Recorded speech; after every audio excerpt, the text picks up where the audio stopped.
Hey, thanks for tuning in. Today we're going to take a look at a weekend review for 5/23/2021. We've got a lot to talk about today, so I'm going to try to be brief on each one of these charts. For the most part, you're going to see a lot of the same themes. There are a few outliers. You will see some relative strength that we'll talk about and some trade opportunities that I see moving forward. But I do want to point out at the very beginning here, the market is certainly at risk. Not just SPY, not just the Qs, not just crypto. The general market is likely at risk until the middle of June. And that's my story. I'm sticking to it. So let's take a look at the technicals and dig into it. I certainly can count a 5-wave move higher. I can also count this as something like that. And now we're working on the 5th wave. So, we've got the PPO bullish divergence here, just like we did back here in September. This higher low type step pattern that continues. Definitely not something you want to, be short, right? You can be short until we close above 423 if you'd like. And be long against the 406 in this gap here at 410. So again, just like last week, we're doing the same thing here. We're playing the gaps. It's the only way to do this. However, we've hit the 40 moving average now too much. Going back to January now, this is the 5th or 6th touch, depending on how you want to look at it. This is 1 touch, 2, 3, 4, 5, 6. Or you could argue these are, multi-touches. Either way, it's looking a bit extended. The distance between price and the 200 at this point is 10%. And as we look at some charts here, I just want to point out most things are at their 200. Right, SPY is the exception. So let's zoom in just a little bit more at the structure since we put in a high. We've came straight down in what looks pretty impulsive. A retrace, a higher low, and a higher high. And as soon as we printed the higher high, we found sellers. So an Elliott wave, right, we would call that an ABC flat. And one possibility coming in this week is that we're going to get at minimum some symmetry there. A is equal to C. Right down here into the 400 and fill the gap. That's entirely possible. Just 5 days of red. Other possibility is that this is a 3-4 we're going to put in the 5. This is your 1-2. And we're looking for something like this to play out. Either way, we don't need to guess. Let's just react. The moving averages do look to be rolling over. The 10 has crossed below the 20, but the 5 is crossing above the 10. So they're not really giving you a lot of direction. So just keep that in mind. The market doesn't necessarily have to go higher, and it doesn't have to go lower. It can go sideways. It can stay well within this range that it's put in on the weekly here, like 2 weeks ago on May 10th. It could stay inside that for the rest of the month. No problem at all. So let's take a look at the Qs, which is, XLK is, I think, 27%. This is definitely top heavy. I get that. But if tech isn't going higher, then nothing is. So they keep saving the 20 on the weekly here. There's nothing else to say. The Bears had 1, 2, 3, 4, 5, 6, 7 chances now to break below the 20, and they can't do it. It's very important to note, though, that you do have a bearish divergence here. So each high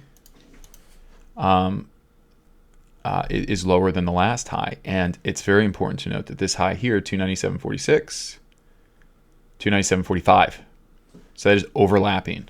So this cannot be a 1, 2, 3, 4, 5 type wave structure unless it's some ending diagonal for a wave 5. And then we put in this massive retrace here. I'm not really so confident that there's going to be some bearish correction. I'm just pointing out that, this is a double, this is an inside week. on a doji at the 20. If you lose the 20, if you lose 316, we're going to go to 299 in a hurry. And it's going to feel like the world's ending, and it's going to be another great buy setup. Because what's down here? The 40 on the weekly, which is the 200 on the daily. Now, unlike SPY, for QQQ, the distance to the 200 is just 6%. And you do have a daily divergence here playing out. In this high here, in the momentum, you know, they're going to try to see if we can get across here to keep it going. And if that doesn't happen early to start the week, if they don't find buyers to start the week here, you can have the same issue that SPY is going to have, where this is just an ABC up within the context of an existing downtrend, right? Same ABC up pattern. It can also be the start of a 1, 2, 3. You just have to let it play out. One thing I do not like about the Qs is they're below the 40, they're below the 20. The 20 is sloping down. It just crossed below the 40. The 40 slope, however, is up. The 5 slope is up. The 100 and 200 are below price. So it's hard to be very bearish. And you do have this nice little PPO bullish divergence and the blue line about to cross above the red. That being the case, it's not lost on me that there is a daily divergence, and that price could come down to 300 and still be bullish. It could even fill this gap at 299.91 and put in what is known as just a regular flat, right? An A, a B, and a C, completing somewhere below 299. Below 297.45. Let's take a look at XLE. Did this 5-wave move just complete? I don't know. It's certainly one of the uglier charts, right? Because XLE has not hit an all-time high, but it's only 3% of SPY, so it's not that important. It is below a downward sloping 200. However, the 20 just crossed above the 100. The 40 is sloping up. The 10 and the 5 are all sloping up. So you can't be bearish over here yet, but they are setting up a bearish divergence. That being said, it was just an inside week. They broke the previous week's low. Actually, no, they did not. 51.18 held. It's just an inside week. And above all of the 10.5. So this to me looks like a flag or an A, a B, and a C come back down here to 46, maybe even fill some of these gaps down here. And you've got yourself a correction that just completed. I would look to see something like that play out. A retrace down into the 41 area would be a strong buy. This 40 is likely in play. The structure here is maybe leading diagonal 1, 2, 1, 2, 3. Not really sure. They gotta pick a direction here. If this is going to be impulsive higher again, you can't have 2 red weeks. I mean, the sellers are coming back in, and the momentum did peak here. Even though you did hit a higher high, your momentum did not hit a higher high. So it's very possible that the bulls climaxed here back in March, and that XLE has topped. So it is a low priority sector for me. XLF, similar, right? It's hard for me to say that something that's up 65% in 6 months, an ETF that is up 65% in 6 months, an ETF that is up 120% in a year is a strong buy. That being the case, the trend is your friend until the very end. This wave 3 could go to 41 bucks. If we start to hit some extensions, we could go to $53. And as long as XLF is bullish, I really doubt the overall SPY bears are gonna move the ball that much. If you get XLF to top out and QQQ is topping, then you've got yourself a setup for a correction. So looking here, I would say that 38.08, you got to get above that this week. If you fail to get above that, that'll be the 3rd week. I would look to come back down into the 10. I do think the slope here is a bit unsustainable, and I do anticipate a pullback. When? I don't know. Right now, she's basing around the 10, the 20, and the 5 on the daily, and the 40. We came so close the last few times. I'm not sure if it's going to have that much value. And again, even here, 20% from the 200. So very far from risk in terms of a correction. But, you know, bearish divergence going back to June of last year. Each high is made with less momentum. And the POC is down at $23. So I don't see a lot of support here from the computers. Let's take a look at some of the stronger sectors that I see here moving forward. TAN, very, very, very strong. Captured the 20, the 5, the 10 sloping up. Did just have a 40 cross below the 200. That's a very lagging indicator, because what's more important is as soon as that happened, what happened in the weekly? You had a weekly reversal. And what happened to the PPO? PPO is back at the zero line. It actually closed negative. So this is something that is very, very important for me. I need to see the PPO, which is the momentum, reset to the zero line before I get into a swing long position, because what we like to see is something like that, right? Back here in May of last year, or even back here in December of 2019. And I think that's what we're setting up for now. I'm not sure if it's just going to launch higher. I'm anticipating price to head back to $85, see if she can get above that. 80.80 is a key pivot here from the March one, the week of March lows. But in terms of, has price reversed? Yes. This week is confirmation, although you are still below a downward sloping 5 and 10. The 40, the 100, and the 200 are all sloping up. So long-term bullish, we're looking at maybe an ABC lower, a WXY, maybe a 5-way move lower. The count isn't as important as the candle. The fact that you closed above the previous week high is the first step towards reversing a downtrend. So zooming into the daily chart like we did, we've captured the 20. There's a big gap here. I would anticipate the bears to try to test that gap early this week. If it holds, possibly a tag of the 5 or a 10 for aggressive traders. And I do anticipate these gaps up here to get filled.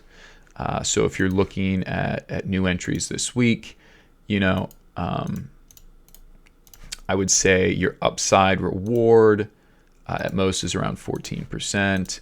From Friday's close, downside risk about 3%.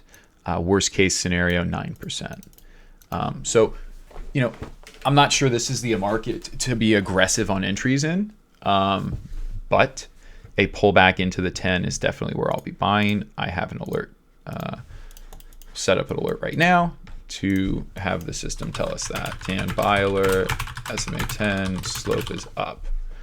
And hopefully this goes off this week and we'll have a nice little buy entry for us. And maybe it'll even align with this gap fill. So TAN is definitely one I'm watching, and the leader in TAN is ENPH. And you can see a very nice WXY corrected pattern and a recapture of almost all of the moving averages. We had a nice buy go off here. This was definitely a trade that we had some people enter. 114.61. That went off on May 17th, and we are now up 26% in 4 days. So you certainly have to take profit, if not here at the 20, here at the 40, and just see what happens. Because, you know, this is definitely impulsive. I would not exit the trade. I would certainly look for maybe even a cup and handle. Maybe wave 1 completes somewhere up here, and then wave 2 can retrace up to 85% of wave 1. So where we'd be buying is somewhere in the next week or two even, on an ABC correction back into here. So something like that. The aggressive trader might even look for a retest of the 200 early this week. Either way, one we want to focus on, because TAN seems to be reversing. Energy seems to be now being pumped on Kramer and CNBC. So this is definitely a sector to watch out for. And ENPH is the leader, so the strategy from how to make money in stocks, play the leaders. So let's take a look at SMH, which is another very, very strong sector this week. You do have just an inside week though, and that's what's very interesting. This is certainly in the bear camp per se, right? Your PPO is still very far from the zero line.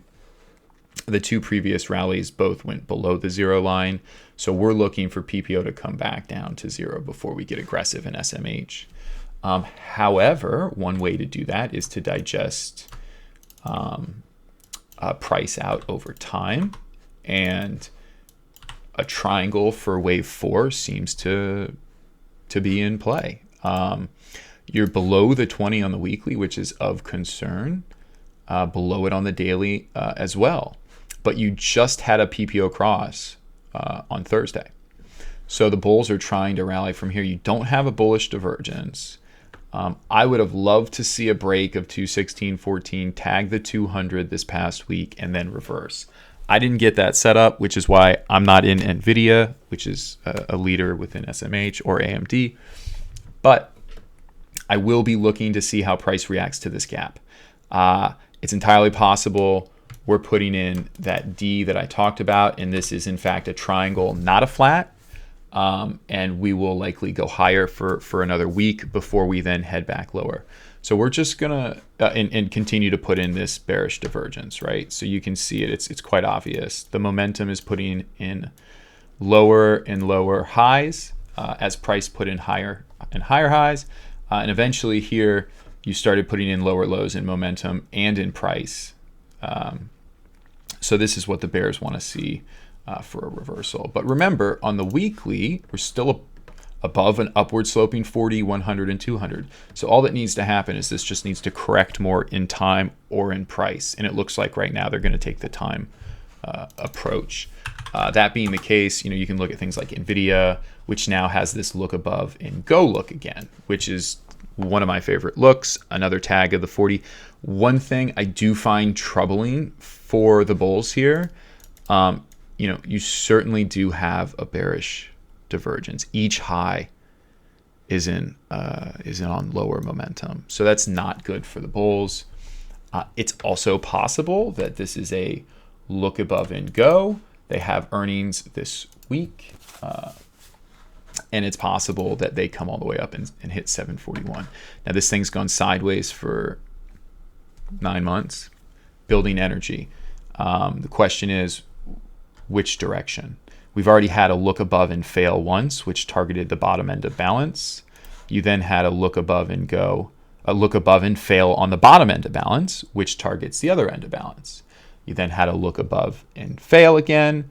And see, we keep playing this game where they're just making it so that bears and bulls want to, not play the game anymore. All the while, they've been selling option calls and puts, so that no one's making money. Most people like to hear, hey, the market's going up, the market's going down.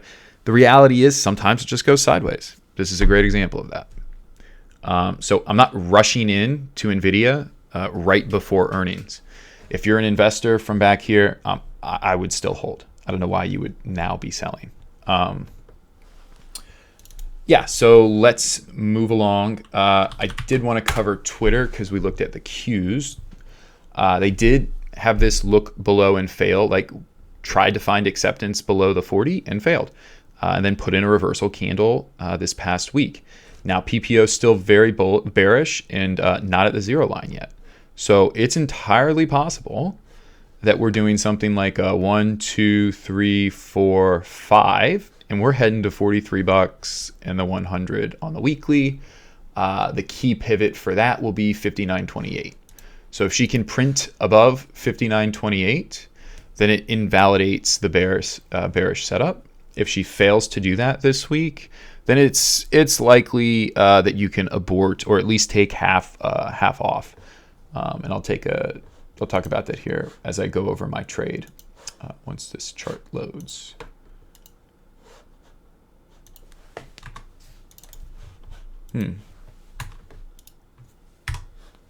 Failing to load. Let's refresh this real quick.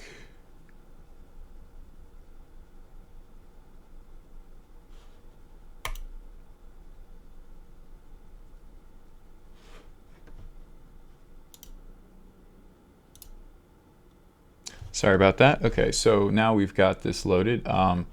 You do start to see maybe an ABC up here that will fail at the gap window of $57.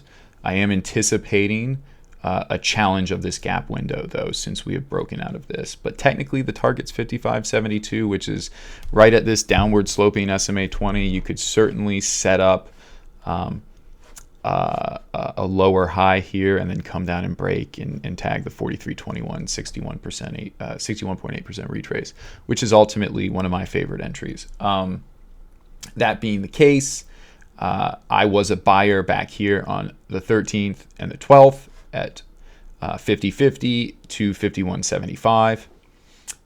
I will be looking to take some off between 55.72 and 57.63.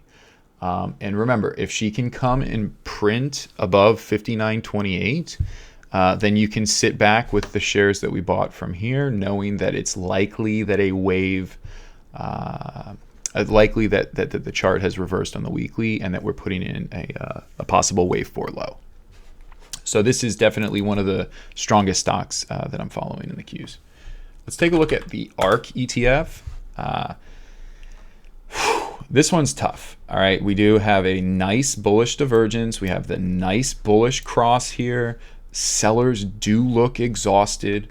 We do have the symmetry of A and C, being 618 of A, wave A, AB. You do have a nice possibility of a wave 1, 2, 3, and we're putting in a 4, 5. But for that to be true, we cannot print above 108.81. So 108.14 was the high on Friday. So that's going to be a level that we want to watch this week. Can the ARK bulls invalidate the bearish count at 108.81? And if they can do that, those who entered with me back here on May 13th will have great risk reward. I was using the May 11th candle to trade against. They broke below. They did not close below. This set up a buy this day or a retrace of that low, this gap window. You could have bought this day as well. All that aside, that's a trader's choice depending on how aggressive you want to be. We are coming into supply, and 106.25 did not hold into weekly close. They did have a day close above it, so you can see that they're trying. I'm not anticipating much lower here, but if SPY and Qs start to roll over, then ARK will certainly roll over too. You got a gap here at 94.75, a gap down here at 90.89, and then the 1.0 extension at 78. Losing 98.41 from a symmetry standpoint opens up $78. No other way to look at it. So one can be long against the 98.41 low, 7% from Friday's close, in hopes of challenging the POC, 15% from Friday's close. So any dips into this gap at 102.93 are worth buying this week. One of the other ways that you can play ARK is through PLTR, showing you that same bullish divergence, a 1, 2, 3, 4, 5 wave lower. I am anticipating now. See, we don't have enough confirmation here that this is reversed, but you do have the big wick, you do have the volume, and you are back above 2018 on a weekly close. So that is all very bullish and positive for ARK. That being said, there's still just a falling wedge here. And price has not escaped that falling wedge. And until that happens, she's going to be headed lower or sideways. But for those that are interested in following ARK, PLTR is a great proxy to see how well she's doing. Let's take a look at the IPO space real quick. DNMR, boom, that's a reversal. Right now, she's got a lot of supply up here at 26.42. But she's definitely reversed, and more importantly, she's broken out of this descending channel. She's above the 20. You do have a bullish PPO cross. You do not have a bullish divergence yet. So what that means is we anticipate something like hitting the POC up here, maybe the downward sloping 40, then coming in and putting in an ABC correction on the daily, and by doing that, you put in a higher low in PPO, and that is the entry that you want to buy. Another IPO I'm looking at is Airbnb. Big problem over here. Now, I entered on Friday. I do like the 135 level. I do like that we're inside a bullish reversal candle. I do like that every time they seem to print a new low, they find buyers. I do like that the ER is behind us, the earnings, and that the share unlock is behind us. All that being said, this is one of the simplest setups that we have in the market. 121.55 is your stop. Okay, you're 9-10% from risk. You size this at 10% of your portfolio, you lose 10%, you're down 1%. That's how you should manage this risk. You're also at POC from IPO. Okay, so value from IPO is 135. So everyone who's traded is essentially in the red, and you're buying at where all the volume and value has accumulated. So I love that. That's a checkbox. It's got the market symmetry. It's broken out of this falling wedge, and all the bad stuff is behind us. You're 9-10% from risk. Potential upside on this from Friday's close is 20%. So 2-to-1 risk reward. Best case scenario is this is a wave 2 low, and you have something like this on the horizon. And then that would spawn this wave 3 and all these upside targets for 2022 after the economies have reopened and the fundamentals have improved for Airbnb. And then let's take a look at Bitcoin, because everyone loves Bitcoin. Can't get enough of the Bitcoin. I was telling you to short back here, March to April. This PPO bearish cross, definitely a problem. 3 new highs, lower momentum on each of them. And then this little expanded flat, head and shoulders look, whatever you want to call it. It's not a good look. Distribution has started. So the correction is underway. It's just that simple. The question is, how much are we going to correct? Are we going to correct the move from March lows? All right. Are we going to correct the move from the December lows? 1, 2, 3, 4, 5, right? 1, 2, 3, 4, 5. It's impossible to say. All I can tell you is until this PPO line gets much lower, closer to 0, the risk is still very high for the bulls. Doesn't mean that price can't rally in the interim. Certainly can. But for her to rally, she's going to have to get above EMA 5. Can't get above EMA 5, you're in big trouble. This moving average rollover look was confirmed back in May 16th, 17th. When you got below this day here, May 11th, that was a big red flag. And she's been trending lower ever since. If you now put in some symmetry, right? She came in and hit the 1618. So this is now not really an ABC anymore. I'm viewing this as a 1, 2, 3, 4, 5 that will terminate sometime in the next couple weeks. Anywhere as low as $9,600. I don't think we're going to hit that level. I think more likely is that price will fail here at 34. Will fall down to the 25 to 20,000 level. Maybe even this POC again, right? Coming all the way back. See, this POC, this stuff matters. Value matters. It's taking a look at the anchored VWAP. And what's really scary is if you go to the weekly and look at this POC, even from the highs, your value is $6,000. Okay, you're at $31,000 or $32,000 right now. That is too far from risk. Way too far from risk. So what I would prefer is to look at something a lot closer to risk. We'll take a look at CGC. Just like back in 2018, 2017, when Bitcoin topped, back here in 2017, you had pot rise for another 6 to 9 months. I think you're going to get something similar here.